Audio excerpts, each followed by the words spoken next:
IVF చికిత్సలో 25% భారీ discount, free doctor consultation, free ultrasound scan, logo launch, Andro max advanced male infertility centre ను కూడా ప్రారంభించారు. Welcome to PD TV. సార్వత్రిక ఎన్నికల్లో వైఎస్ఆర్ కాంగ్రెస్ పార్టీ ఘోర పరాజయం తర్వాత ఒక్కొక్క మాజీ ఎమ్మెల్యేలతో వరుసగా రాజీనామా చేస్తున్నారు. మొన్న పొన్నూరు మాజీ ఎమ్మెల్యే రాజీనామా చేయగా నిన్నటి రోజున పిఠాపురం మాజీ ఎమ్మెల్యే రాజీనామా చేశారు. ఈ రోజున ఏలూరు నియోజకవర్గ మాజీ ఎమ్మెల్యే రాజీనామా చేయడంతో మొత్తంగా వైఎస్ఆర్ కాంగ్రెస్ పార్టీలో ఏం జరుగుతుంది, మాజీ ఎమ్మెల్యేలు ఎందుకు రాజీనామా చేస్తున్నారు, ఒక పక్క పార్టీ అధినేత వైఎస్ జగన్మోహన్ రెడ్డి ప్రజలకు వెళ్తున్నా కూడా మాజీ ఎమ్మెల్యేలు ఎందుకు వైసీపీ పార్టీని విడిచి వెళ్లేందుకు నిర్ణయం తీసుకున్నారు, ఈ పూర్తి డీటెయిల్స్ సందీప్ గారిని అడిగి తెలుసుకుందాం. సార్, వైఎస్ జగన్మోహన్ రెడ్డి గారు కార్యకర్తలకు భరోసానిస్తూ ఒక పక్క జనాలకు వెళ్తూ ఉంటే మాజీ ఎమ్మెల్యేలంతా కూడా ఒక్కొక్కరు పార్టీని విడిచి వెళ్ళిపోతూ ఉన్నారు. అసలు ఎందుకని జరుగుతుంది వైసీపీ పార్టీలో ఎలా అంటే వైఎస్ఆర్ కాంగ్రెస్ పార్టీలో వరుసపెట్టి మాజీ ఎమ్మెల్యేలు రాజీనామా చేయటం అనేది కనుక ఒకసారి చూసినట్లయితే ఒక్క ఆళ్ల నాని తప్పితే, ఆళ్ల కాళీ కృష్ణప్రసాద్ ఆయన తప్పితే మిగిలిన వాళ్ళు ఎవరూ కూడా ఈ 2024 సార్వత్రిక ఎన్నికల్లో టికెట్ దక్కించుకున్న వాళ్ళు కాదు. మీరు గమనిస్తే ఒకటి ఫస్ట్ రాజీనామా చేసింది గుంటూరు వెస్ట్ మాజీ ఎమ్మెల్యే మద్దాళగిరి.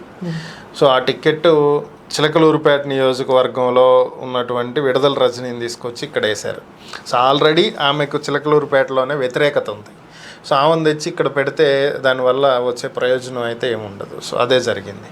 ఇక పొన్నూరు కిలార్ రోసయ్య, సో ఆయనకి అంబటి రాంబాబు గారి సోదరుడు అంబటి మురళీకృష్ణని అక్కడ ఇచ్చి రోసయ్య గారిని పక్కన పెట్టారు. సో వీళ్ళిద్దరూ టికెట్ కోల్పోయినటువంటి వ్యక్తులు. అలాగే ఇక పిఠాపురం పెండెం దొరబాబు, సో ఆయన్ని కూడా పక్కన పెట్టి, ఆయన 2 సార్లు ఎమ్మెల్యేగా గెలిచినటువంటి వ్యక్తి గతంలో. సో ఆయన్ని కూడా పక్కన పెట్టేసి వంగ గీతాకి టికెట్ ఇచ్చారు. ఎంపీగా ఉన్నామని తీసుకొచ్చి ఎమ్మెల్యేగా టికెట్ ఇచ్చారు. సో వీళ్ళ ముగ్గురికి అప్పటి నుంచే అసంతృప్తి ఉంది అనేది మనకి ఇక్కడ క్లియర్గా అర్థం చేసుకోవాల్సినటువంటి అంశం. ఎప్పుడైతే వాళ్ళు పోటీ చేయాలనుకున్నటువంటి స్థానంలో వేరొక వ్యక్తిని తీసుకొచ్చి అక్కడ నుంచోబెట్టారో అప్పుడే అక్కడ ఆటోమేటిక్గా వ్యతిరేకత అనేది వచ్చేస్తుంది. ఒకవేళ పార్టీ అధికారంలోకి గనక వచ్చింటే వీళ్ళకి ఎమ్మెల్సీనో లేకపోతే ఏ నామినేటెడ్ పోస్టో ఇచ్చి సంతృప్తి పరిచేవాళ్ళు కాబట్టి అది నడిచిపోయేది, అంటే ఈ అసంతృప్తి బయటపడేది కాదు. సో వీళ్ళు ఎప్పుడైతే అధికారం కూడా కోల్పోయారో ఆటోమేటిక్గా వీళ్ళు పక్క చూపులు చూడటం అనేది సహజంగానే జరుగుతుంది. సో కాబట్టి వీళ్ళు పార్టీలో వదిలేశారు. ఇక ఒక్క పోటీ చేసి కూడా ఓడిపోయిన తర్వాత ఇప్పుడు పార్టీని వీడినటువంటి వ్యక్తి ఎవరన్నా ఉంటే అది ఆళ్ల నాని. ఆయన డిప్యూటీ సీఎంగా చేశారు, అలాగే వైద్య ఆరోగ్య శాఖ మంత్రిగా కూడా చేశారు. కరోనా టైంలో ఆయనకి చాలా కీలకంగా వ్యవహరించినటువంటి వ్యక్తి. సో అలాంటి వ్యక్తి కూడా పార్టీని వీడారు అంటే ఆయన వ్యక్తిగత కారణాలని చెప్తున్నప్పటికీ కూడా అవి వ్యక్తిగత కారణాలే అని అనుకుంటానికైతే లేదు. ఎందుకంటే జగన్ని విమర్శించటం ఇష్టం లేక వ్యక్తిగత కారణాలని అయితే చెప్పుండొచ్చు. బట్ దాంట్లో కొంత రాజకీయపరమైనటువంటి కారణాలు ఎంతో కొంత ఉంటాయి. పూర్తి వ్యక్తిగత కారణాలు ఏమాత్రం ఉండవు. సో ఆయన వేరొక పార్టీకి వెళ్తారా లేదంటే అలానే పూర్తిగా ఇక రాజకీయాల నుంచి తప్పుకుంటారా అనేది కూడా తెలియాలి. ఆయన ఇప్పటి వరకు దాని గురించి ఎటువంటి ప్రకటన కూడా చెయ్యలేదు. చూడాలి మరి. అంటే అధికారం కోసం చేసిన మార్పులు చేర్పులే అధికారం కోల్పోయేలాగా చేసింది. ఆ తర్వాత ఎమ్మెల్యేలు కూడా ఒక్కొక్కరు వెళ్ళిపోతున్న ఈ యొక్క కారణం అనుకోవచ్చు మొత్తంగా. అంటే అధికారం కోసం చేసిన మార్పులే అధికారం కోల్పోవటానికి కారణం అంటే 100% అదే కారణం కాదు. జగన్ ఓడిపోవటానికి చాలా కారణాలు ఉన్నాయి. వాటిల్లో ఇది కూడా ఒక కారణం. ఎందుకంటే ఎవరైతే టికెట్ ఆశించి వాళ్ళకి టికెట్ రాదో అల్టిమేట్గా వాళ్ళు ఎంతో కొంత పార్టీకి వ్యతిరేకంగా పనిచేస్తారు. ఇది వాస్తవం. ఇది జగన్కి తెలుసు, చంద్రబాబుకి తెలుసు, ప్రతి రాజకీయ నాయకుడికి తెలుసు ఇది. సో ఇప్పుడు ఆల్రెడీ పార్టీలో కొనసాగుతున్నటువంటి ఎమ్మెల్యేల్లో కూడా ఇంకా చాలామంది అసంతృప్తులు ఉన్నారు. సో ఎమ్మెల్యేలు అంటే 11 మంది అని కాదు, జగన్ తప్పిస్తే 10 మంది అని కాదు, మాజీ ఎమ్మెల్యేలు వీళ్ళల్లో కూడా ఎంతో కొంత అసంతృప్తి ఉంది. ఆ అసంతృప్తి ఏ స్థాయికి ఉంది అనేది ఇక్కడ ఇంపార్టెంట్. అంటే చాలామందిలో ఉన్నటువంటి ఒక అసంతృప్తి ఏంటి అంటే గడిచినటువంటి 5 ఏళ్లలో జగన్ అసలు ఎవరి మాట వినలేదు. కనీసం ఎమ్మెల్యేలు తీసుకొచ్చే సమాచారాన్ని విని ఉన్నా ఈరోజు ఇంత దారుణమైన పరిస్థితి వచ్చేది కాదు. 2014లో అప్పటి వరకు కనీసం ఒక్కసారి కూడా అధికారంలోకి రానప్పుడే మంచి నంబర్ గెలుచుకున్నారు, 63-68 సీట్లు నియర్ బై. సో మరి ఇప్పుడు ఒక 5 ఏళ్ల పాటు అధికారంలో ఉండి 2 లక్షల కోట్ల రూపాయల సంక్షేమాలు చేసి 11 సీట్లకు పరిమితం అవటం ఏంటి? సో అంటే ఎక్కడో ఏదో లోపం ఉంది. ఆ లోపం వీళ్ళు చెప్పుకునేదేంటి? EVM machines tampering.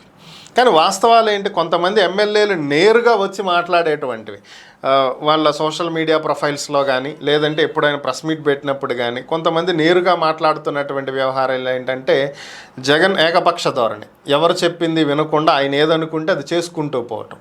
అలాగే ఆయన చుట్టూ ఉండేటువంటి కోటరీ వాళ్ళు ఎవరి మాట వినకపోవటం, వీళ్ళు చెప్పేవేవి జగన్ దాకా తీసుకువెళ్ళకపోవటం, వాళ్ళ గురించి ఏదన్నా జగన్కి చెప్పినా కూడా అది జగన్ పట్టించుకోకపోగా తిరిగి మీ గురించి ఇలా ఫిర్యాదులు వచ్చినాయి, నేను నమ్మలేదు కానీ మీరు కాస్త జాగ్రత్తగా చూసుకోండి అని చెప్పి వాళ్ళకే చెప్పటం మరలా తిరిగి.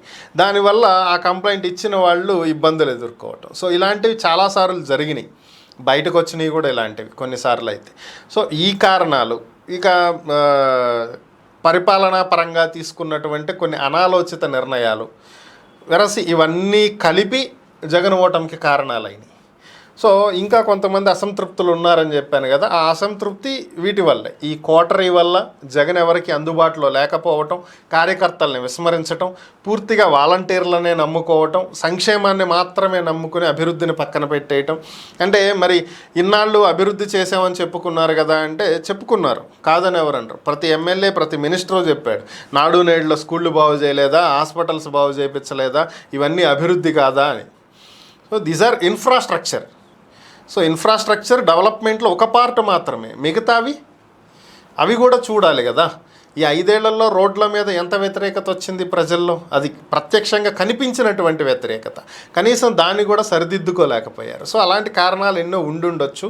బట్ పార్టీ మారగలిగే వాళ్ళు మారి వేరొక పార్టీకి వెళ్తున్నారు, పార్టీ మారలేని వాళ్ళు అదే పార్టీలో కొనసాగుతూ మేము ఇలా చేసుంటే బాగుండేది, మేము ఇది చేయటం తప్పయింది అని చర్చించుకుంటున్న వాళ్ళు ఉన్నారు.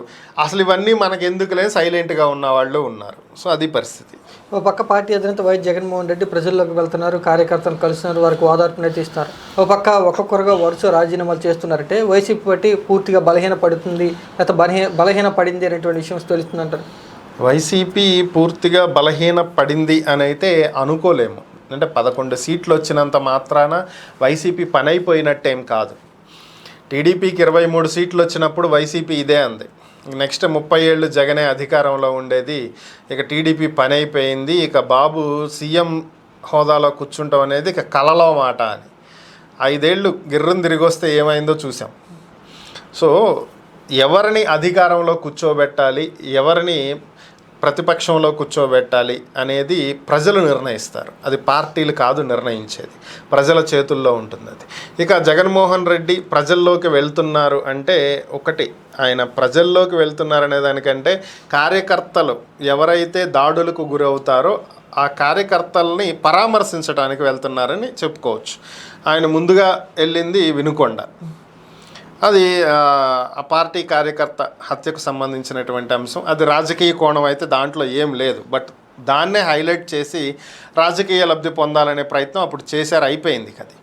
దాని తర్వాత జరిగినటువంటి 2 జగ్గైపేటలో కావచ్చు, నంద్యాలలో కావచ్చు, ఇవి పూర్తిగా రాజకీయ ప్రేరేపితం. కాకపోతే దాంట్లో కూటమికి చెందినటువంటి వ్యక్తులు, ప్రభుత్వంలో ఉన్నటువంటి ప్రభుత్వ పెద్దలు కావచ్చు, పార్టీ పెద్దల ఇన్వాల్వ్మెంట్ ఉండకపోవచ్చు. స్థానికంగా ఉండేటువంటి గొడవలు క్లియర్గా చెప్పాలంటే. ఎందుకని అంటే మనం ఇక్కడ కూడా చూస్తూనే ఉన్నాం, మనకి ఇప్పుడు జగ్గైపేట ఏం దూరం కాదుగా, విజయవాడకి దగ్గరే కదా, ఎన్టీఆర్ డిస్టిక్కే. సో ఇక్కడే గతంలో వైఎస్ఆర్ కాంగ్రెస్ పార్టీ అధికారంలో ఉన్నప్పుడు వైఎస్ఆర్ కాంగ్రెస్ పార్టీ కార్యకర్తలు చెలరేగిపోయి ఉన్నటువంటి వాళ్ళు ఈరోజు టీడీపీ అధికారంలోకి రాగానే వాళ్ళ కార్యకర్తలు కూడా అలాగే బిహేవ్ చేస్తారుగా. ఆ రోజు మమ్మల్ని ఇదన్నారు, అదన్నారు, ఇలా దాడి చేశారు, అది మనసులో పెట్టుకుని ఒక కక్ష. అది స్థానికంగా ఉండేటువంటి గొడవలే, ఈ 2 కూడా స్థానిక గొడవలే. ఇదేమి పార్టీ కావాలని చెప్పి పార్టీ ప్రోద్బలంతో ఇటు చంద్రబాబు, లోకేషో, పవన్ కళ్యాణో, ఇంకొకరో చెయ్యమని చెప్పి చేపించినవి కాదు. స్థానికంగా ఉండేటువంటి వాళ్ళ మధ్య ఉన్నటువంటి గొడవలు, స్థానికంగా పార్టీల మధ్య ఉన్నటువంటి వైరాల కారణంగా జరిగినాయి. అంతే తప్ప వేరే ఏం లేదు. సో వారిని పరామర్శించడానికి వచ్చారు. సో జగన్ ఇక్కడి నుంచి స్టెప్ మార్చుకుంటే బాగుంటుంది. వారిని పరామర్శించొద్దని ఎవరు చెప్పరు. గాయపడిన కుటుంబాలు, గాయపడడం అంటే మృతి జరిగింది కదండి, గాయపడటం అంటారు ఏంటండి. నేను చెప్పేది ఏంటంటే, ఒక వ్యక్తిని కోల్పోయినప్పుడు మిగిలినటువంటి కుటుంబ సభ్యులు మానసికంగా కొంత ఆందోళన చెందుతారు, మానసికంగా గాయపడటం. సో అది నేను చెప్పేది. సో వాళ్ళ కుటుంబాలకి మేము అండగా ఉంటాం, మన పార్టీ అండగా ఉంటుంది మీకని భరోసా ఇవ్వటం మంచిదే.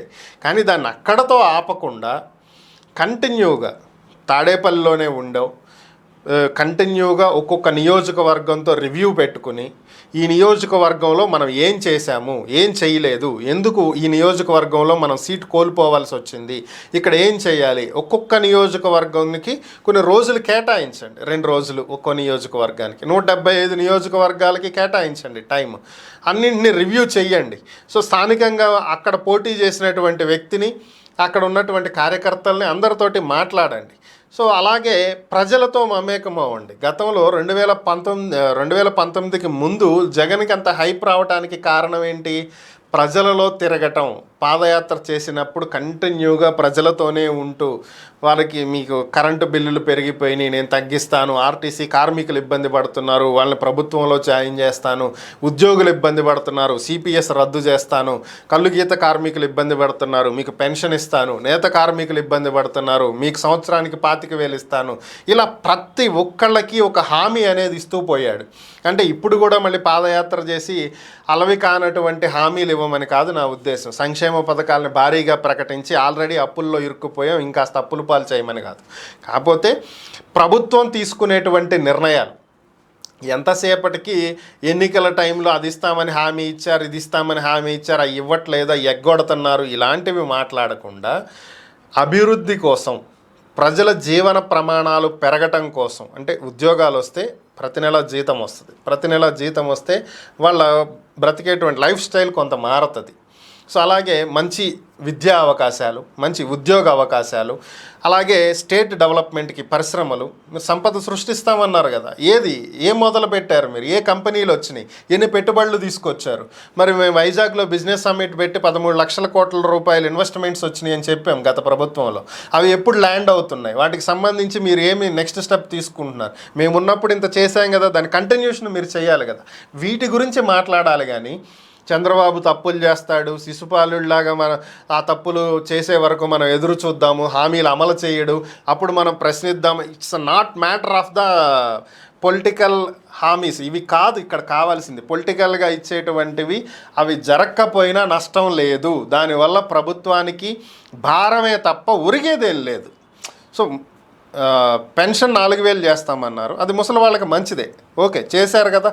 సో మిగతావి ఏది అవసరం లేదు, అలాంటి వాటిని ప్రశ్నించాలి. అలాంటి వాటి కోసం ప్రజల్లోకి రావాలి, ప్రతి నియోజకవర్గం మీద రివ్యూ చేసుకోవాలి, తప్పులేంటనేది తెలుసుకోవాలి, వాటిని సరిదిద్దుకోవడానికి ఒక ప్రణాళిక రూపొందించుకోవాలి. కార్యకర్తలు దూరం అవటమే వైఎస్ఆర్ కాంగ్రెస్ పార్టీ ఓటమికి సగం కారణం. సో కాబట్టి వాటిని రెక్టిఫై చేసుకోవాలి. ఏదో వచ్చి ఎవరైనా మృతి చెందారనగానో, దాడి జరిగిందనగానో రావటం, పరామర్శించటం, తెల్లారి పొద్దున్నే ఫ్లైట్ ఎక్కి బెంగళూరు వెళ్ళటం కాదు చేయాల్సింది.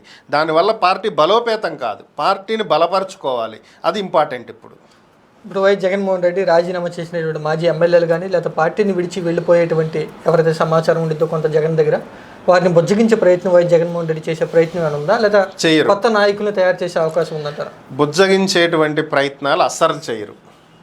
జగనే కాదు, ఏ రాజకీయ నాయకుడైనా సరే 5 ఏళ్ళు ముందు బుజ్జగింపులు అనేవి చెయ్యరు, అది జరగదు. సో వీళ్ళందరినీ కూడా ఎన్నికల సమయంలో వాళ్ళకి టిక్కెట్లు ఇవ్వనప్పుడు బుజ్జగించడం జరిగింది. బాబు మీకు టికెట్ ఇవ్వట్లేదు, ఓకే బాగానే ఉంది, మీరు ఇప్పుడు వెళ్ళిపోయి అపోజిషన్ వైపు వర్క్ చేయకండి, రేపు మనమే అధికారంలోకి వస్తాం, మనం అధికారంలోకి రావటానికి మీరు కష్టపడండి, అధికారంలోకి వచ్చిన తర్వాత మీరు చేసిన దానికి మీకు సముచిత స్థానం కల్పిస్తాం, ఖచ్చితంగా ఎమ్మెల్సీగా తీసుకుంటాం, లేకపోతే మంత్రి పదవి ఇస్తాం, లేకపోతే మీకు అది ఇస్తాం, ఇది ఇస్తాం, ఈ కాంట్రాక్ట్ ఇస్తాం, ఏదో ఒకటి ఖచ్చితంగా ఆ రోజు బుజ్జగించిన మాట వాస్తవం, దాంట్లో ఎటువంటి అనుమానం లేదు. ఏ రాజకీయ నాయకుడైనా చేసేది ఇదే. ఇప్పుడు కూటమి చెయ్యలేదా అంటే కూటమి కూడా చేస్తుంది. జనసేనకి సీట్లు ఇచ్చిన చోట టీడీపీ వాళ్ళు ఏడ్చుంటారు, బీజేపీకి ఇచ్చిన చోట ఏడ్చి ఉంటారు. మరి బీజేపీ వదులుకున్న స్థానాల గురించి బీజేపీ కూడా ఏడ్చి ఉంటుంది, జనసేన కూడా ఏడ్చి ఉంటుంది, మాకేంటి ఈ 21 మా సీట్లని. సో కాబట్టి ప్రతి పార్టీ కూడా తమ తమ నాయకులకి సర్ది చెప్పుకోవాల్సినటువంటి పరిస్థితులు వస్తాయి. వారిని బుజ్జగించి బ్రతిమాలి బామాలి ఏదో ఒకటి చేయాల్సిన పరిస్థితులు వస్తాయి. ఆ టైంలో చేస్తారు. కానీ ఇప్పుడు అది టూ ఎర్లీ. ఈరోజు పార్టీ వీడుతున్నారని చెప్పి పిలిచి కూర్చోబెట్టుకుని బతిమలాడాల్సిన అవసరం లేదు. ఫస్ట్ థింగ్, ఎందుకంటే మారుతున్నటువంటి వాళ్ళందరూ కూడా మాజీ ఎమ్మెల్యేలే. గెలిచినటువంటి 10 మందిలో ఎవరో కాదు, జగన్ కాకుండా మిగతా వాళ్ళు 10 మందే కాబట్టి వాళ్ళలో ఎవరో పార్టీ మారట్లా. సో మారుతున్న వాళ్ళు ఎవరు? మాజీలు ఆల్రెడీ. సో వీళ్ళని ఇప్పుడు బతిమలాడి కూర్చోబెట్టుకోవాల్సిన అవసరం లేదు. రేపు ఎలాగూ ఈ 5 ఏళ్ళు గడిచిపోయి ఎన్నికల దగ్గరకు వచ్చిన తర్వాత ఈ వెళ్ళినోళ్లే తిరిగి రావచ్చు, లేదా వీళ్ళ స్థానంలో కొత్త లీడర్లు తయారవ్వచ్చు. సో కాబట్టి ఇప్పుడైతే బతిమలాడరు. ఆ అవసరం కూడా జగన్కి లేదు. అది మామూలుగానే ఆయన నేచరే కాదు, పోయేవాళ్ళు పొండి అనే నేచరే కానీ ఎందుకు వెళ్తున్నారు ఉండండి ఏదో చేద్దామని బతిమలాడే మనస్తత్వం అయింది కాదు. సో కాబట్టి అసలు బతిమలాడ్డు. Okay, thank you sir. Sandeep గారు చెప్పినటువంటి ఈ విషయం బట్టి చూస్తే వైఎస్ఆర్ కాంగ్రెస్ పార్టీని విడిచి వెళ్తున్న వాళ్ళంతా కూడా గత ఎన్నికల్లో టికెట్ దక్కకోకుండా అసంతృప్తిగా ఉన్నటువంటి నేతలే వెళ్తున్నారు. కాబట్టి వైసీపీ పార్టీకి పెద్దగా నష్టం కలిగే అవకాశం లేదు. కానీ పార్టీ అధినేత వైఎస్ జగన్మోహన్ రెడ్డి పార్టీలో జరుగుతున్న పరిణామాల మీద ఖచ్చితంగా రివ్యూ చేయాల్సినటువంటి అవకాశం ఎంతైనా ఉంది అని చెప్తున్నారు.